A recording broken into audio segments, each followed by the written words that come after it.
There are so many different kinds of angels out there that I have struggled to make a video describing them, but I have got to try because you guys are curious, and you know what? I love talking about it. My name is Dakota Lee. I have a gift to see angels. I saw my first angel when I was 8 years old. I started to see Jesus when I was 10 years old, and God did something really extraordinary with me when I was 12. He started letting me visit heaven. And what is so fascinating is, unlike a lot of other people, at least on this app, everything that I have seen has brought me back to the Bible. Heaven and the angels of heaven, the angels of God, are ordered a lot like the military. They have different sections and factions with different jobs, and a lot of the angels do end up spending time on earth to help and to guide us through the power of God, through the will of God. The most common type of angel that I see is a guardian angel. Guardian angels, to describe what they often look like, most angels actually look a lot like people. And I don't always see wings on every single angel, but a lot of angels have this ability to hide their wings, and it's almost like if you looked at them, they could almost pass for a person, and you'd think maybe they're wearing loose clothing or have a really strong muscled back. Guardian angels that stand guard with you often operate as a very small military unit. Right now in my life, I have, I think it's 6 angels standing guard, and they go with me about my day. They'll be stationed right now, they're around my house because they're protecting my entire house. I have, let's see, I can feel you behind my head. I have an angel that is protecting behind me, and that's symbolic for protecting what I can't see. Just something I really, really, really appreciate.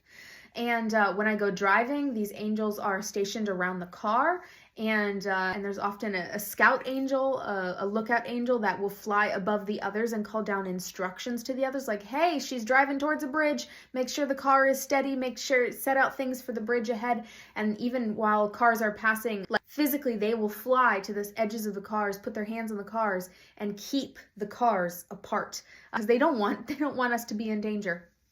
These angels do a really good job and are often busy and vigilant all day long. And their goal, my angel's goal, and I know it would be your angel's goal, is to ensure that I don't know the battles that they're facing so that I can experience peace while they go handle some hard stuff. Doesn't mean you don't handle hard stuff from time to time, but they are handling a lot. Guardian angels are a large part of God's military, basically. There's also this really interesting class I've started to call undercover angels. And these angels go and they actually wear this spiritual clothing that will sort of hide the glory from God. Now, I do know that they're angels because there's a test that's given in 1 John 4 to test any spirit that's not of God. And it's, did Jesus Christ come in the flesh? I ask this question to every angel that I come across. Every spiritual entity that I come across, I ask this question, and I don't engage with it unless I get a yes, that I know they are of God.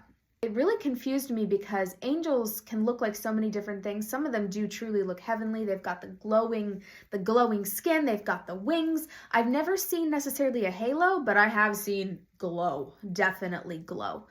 Yet with these undercover angels, they often, at first I was scared. They appeared maybe like a demon. They were wearing a really dark cloak, and I just didn't see that glory glow. And I asked the first undercover angel that Jesus had me meet, I asked it, did Jesus Christ come in the flesh?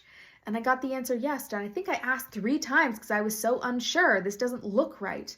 But the thing is, these undercover angels are going into places where they can't fully show their glory for God. You know how if maybe you're a Christian and you can't fully show the call that God has on your life, you can't fully share what God is doing in your life, and yet you're trying to go in there and plant seeds and maybe a little God is good, but you can't really go all the way there. You're like an undercover angel because it wouldn't be professional. It just basically wouldn't be welcome in this place you're in, but yet God has placed you there.